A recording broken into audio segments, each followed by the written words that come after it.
তোমার বাবা জীবনে একবার কেন্দ্রীয় মন্ত্রী, তোমরা সব ভাইরা, কে সাংসদ, কে রাজ্যের মন্ত্রী, কে বিধায়ক, কে পুরসভার প্রধান, এই মমতা বন্দ্যোপাধ্যায়ের অনুগ্রহে, কৃপায়, দয়ায়। কুণাল ঘোষ রাজ্য এমপি হয়েছিলেন একবার, তো এমপি কার জন্য হয়েছিল? রাজ্যসভার মঞ্চে এমপি হয়েছিলেন, তো কার জন্য হয়েছিলেন? উনি আজকে যে প্রধান মুখপাত্র আছেন কার জন্য হয়েছিলেন? তো কমন কথা। তো বিনিময়ে শিশির অধিকারী কিছু দেয়নি, বিনিময়ে শুভেন্দু অধিকারীকে কিছু দেয়নি। যদি কিছু না দিত তাহলে শুভেন্দু অধিকারী কি তাকে পরাস্ত করে নন্দীগ্রামে জয়লাভ করতে পারতো? এই জনপ্রিয়তা ওই শিশির অধিকারী আছে, আর শুভেন্দু অধিকারীদের আছে। হ্যাঁ, মেদিনীপুর সহ গোটা রাজ্যে, বিশেষ করে মেদিনীপুরে তার জায়গায় মমতা ব্যানার্জির চেয়ে বেশি জনপ্রিয়তা। পশ্চিমবঙ্গে মমতা ব্যানার্জির শত্রু তেমন এই বাড়ির ভেতরে শত্রু আছে নাকি? উনি স্পেনে দৌড়াচ্ছিলেন, আপনি পিছনে পড়ে গিয়েছিলেন, মনে পড়ে? আপনি মাননীয়ার সাথে পাঙ্গা নেবেন না। রাজ্যের বিপুল লোক অভিষেককে ভালোবাসে, আপনার ভাইপো না ভালোবাসে। তার আর্থিক সংকট হলে আমরা চাঁদা তুলবো, আপনি ঘাবড়াবেন না দিদি। ভাইটা কি বাবুন হয়ে গেল বাবল, বাবুন হয়ে গেল বাবল। ত্যায্য ভাই শুনেছেন দুনিয়ায়? বাবুনের একটু ইচ্ছা হয়েছিল আমি হাওড়া থেকে দাঁড়াবো, হাওড়া থেকে দাঁড়াবো, তার ইচ্ছা হয়েছিল। আচ্ছা, তার শখ হবে না? ভাইপো যদি বারে বারে দাঁড়ায়, ভাইয়ের ইচ্ছা হবে না? ভাইপো এত বিখ্যাত আর ভাই এত অখ্যাত।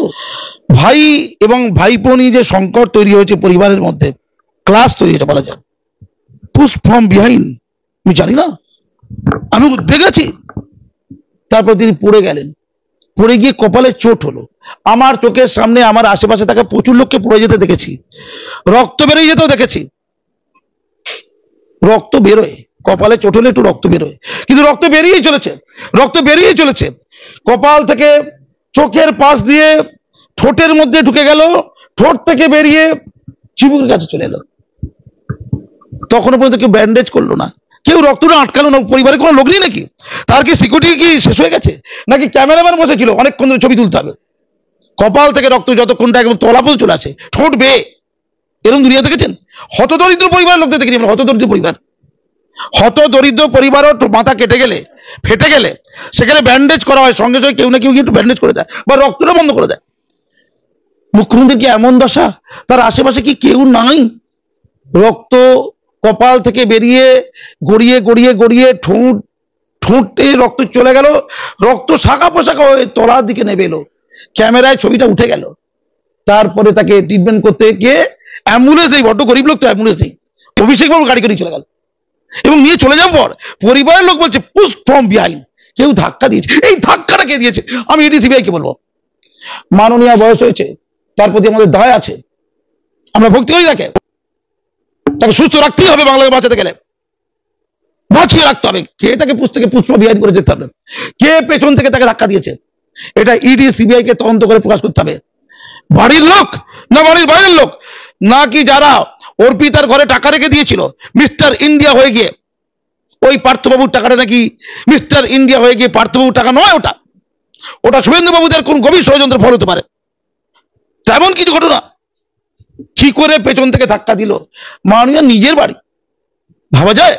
আমি পরিষ্কার বলছি, আগে এটা তদন্ত করতে হবে। আমি মাননীয় প্রধানমন্ত্রীর কাছে অনুরোধ করব, উনি মুখ্যমন্ত্রী, আপনি ওনাকে অনেক আশীর্বাদ করেন বলে শুনেছি। আপনি মুখ্যমন্ত্রীকে তো আশীর্বাদ করবেন, অসুবিধা কি আছে? শুনেছি। আরে আপনার কোমরে দড়ি বাঁধো বলেছিল তো? আরে বাঁধেনি তো, ওটা তো ইয়ার্কি করেছিল। হ্যাঁ, ওটা তো ইয়ার্কি করেছিল, যেমন বামুন ইয়ার্কি করেছে, যেমন বাবুন ইয়ার্কি করেছে, বলেছে এটা দিদি ভাইয়ের একটু মন কষাকষি অভিমান। দিদি, আর আমি হাওড়া চাই না, আমি শুধু তোমার আশীর্বাদ চাই, তোমার আঁচলে থাকতে চাই, তোমার পদলেখন করে আমার বাকি জীবন কাটিয়ে দিতে চাই। শুভেন্দু অধিকারী মমতা বন্দ্যোপাধ্যায় সম্পর্কে মন্তব্য করলেন। তিনি বলেছিলেন যে লো প্রেশার ছিল, মমতা বন্দ্যোপাধ্যায় হয়তো মাথা ঘুরে পড়ে গেছেন। তিনি যখন এরকম মন্তব্য করছেন তখন একাধিক কটাক্ষ ছুড়ে আসছে কুণাল ঘোষের পক্ষ থেকে, একাধিক কটাক্ষ। তাকে রীতিমতো শুভেন্দু অধিকারীকে বাবা তুলেও আক্রমণ করা হচ্ছে। আমার সঙ্গে রয়েছেন শিক্ষাবিদ কাজী মাসুম আক্তার, কথা বলবো। না, আমি বুঝতে পারছি না, মানুষ তো পড়ে যায়, তার অনেকগুলো কারণ থাকে। এই যেমন আমার মা একটু অসুস্থ থাকে, আমি ধরে ধরে তুললাম, তার পড়ে যাওয়ার সম্ভাবনা কেন? তার প্রেশারের গন্ডগোল আছে, শরীরটা খারাপ থাকলে প্রেশারটা কমে যায়, প্রেশার কমে গেলে পড়ে যাওয়ার সম্ভাবনা থাকে।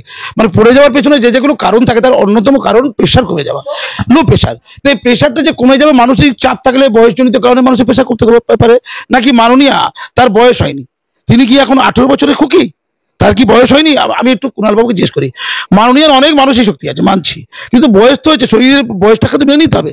ওনার বয়স হয়েছে। আচ্ছা, সামনে লোকসভা ইলেকশন, গোটা রাজ্যের 42টা কেন্দ্রে যারা লোকসভার সদস্য হয়েছে, এই 42টি কেন্দ্রে প্রতিটা সদস্য ভোটার আসলে নির্বাচন কাকে করা হয়েছে, কাকে দাঁড় করা হয়েছে? মমতা ব্যানার্জিকে। প্রতিটা আসনেই মমতা ব্যানার্জি থাকেন। তো আমরা একটা আসনে থাকলে পাগলা হয়ে যাই, আর মমতা ব্যানার্জি 42টা আসনে দাঁড়িয়ে গেছে, তো তার চাপ থাকবে না? তো সেই চাপের কারণে, মানসিক প্রেশারের কারণে, শারীরিক কারণে লো প্রেশার লোকের হয়। তো শুভেন্দুবাবু তার প্রতি ভালোবাসা, মায়া দয়া থেকে বলেছেন, এবং তিনি আমাদের মাননীয়াকে খুব ভালো করে চেনেন, দীর্ঘদিন মাননীয় পাশে বসেছেন। মাননীয় কোন কোন কারণে হাই প্রেশার, কোন কোন কারণে লো প্রেশার, এটা তিনি জানেন। তিনি অনুমান করেছেন হয়তো বা লো প্রেশার থেকে পড়ে গেছে। আমি একটা জিনিস বুঝতে পারি না, মুখ্যমন্ত্রীকে আক্রমণটা কোথাও? নিজের মায়ের লো প্রেশার থাকতে পারে, নিজের বাবা তো লো প্রেশার থাকতে পারে। তো বাবা মা, বয়স্ক ব্যক্তি, তাদের প্রতি শ্রদ্ধাশীল হওয়া, তাদের প্রতি আন্তরিক হওয়া যেমন সন্তানদের কাজ, তেমনই রাজনৈতিক ব্যক্তিত্ব থেকে আরম্ভ করে পশ্চিমবঙ্গে 11 কোটি মানুষ, তার রাজ্যের মানুষ, তিনি জনাদেশ পেয়েছেন। 11 কোটি সবার না হলে একটা বড় অংশ জনাদেশ পেয়েছেন, প্রত্যেকে তাকে ভালোবাসে। তিনি পড়ে গেলেন, তিনি রক্তাক্ত হলেন, এটা কি ভালো? কিন্তু দুঃখের। সেই কি কারণে তিনি পড়ে গেলেন, মানে উৎস সন্ধান করতে গেছেন, উৎস ব্যাকগ্রাউন্ডটা তিনি যদি বলিয়ে থাকেন, তিনি অনুমান করেছেন হয়তো লো প্রেশার, কি হতে পারে? আমি পড়ে কেন যাবে বলুন তো? কুণালবাবু আপনাকে জিজ্ঞাসা করি, উনি ফট করে পড়ে যাবেন না? উনি কত সুন্দর দৌড়ান বলুন তো। উনি স্পেনে দৌড়াচ্ছিলেন, আপনি পিছনে পড়ে গিয়েছিলেন, মনে পড়ে? আপনি মাননীয়ার সাথে পাঙ্গা নেবেন না। একটা ব্যক্তি যদি পড়ে যায় এবং ওইভাবে রক্তাক্ত হয়, সেই রক্তাক্ত হওয়ার পেছনে কারণ তো লোক বুঝবে নিশ্চয়ই। প্রেশার লো হয়েছে বা হাই হয়েছে, কিছু হবে, হয় লো নাহলে হাই। প্রেশার থেকে তো লোক পড়ে যায়। যে মাননীয় স্পেনকে দখল করে নিল লড়াই করে, স্পেন দখল, স্পেনে কেউ ছিল কিনা জানি না অত স্পিডে দৌড়তে পারে ওই বয়সে, কুণালবাবু তো পারেনি। তারপরে সেই মানুষ পড়ে যাবে।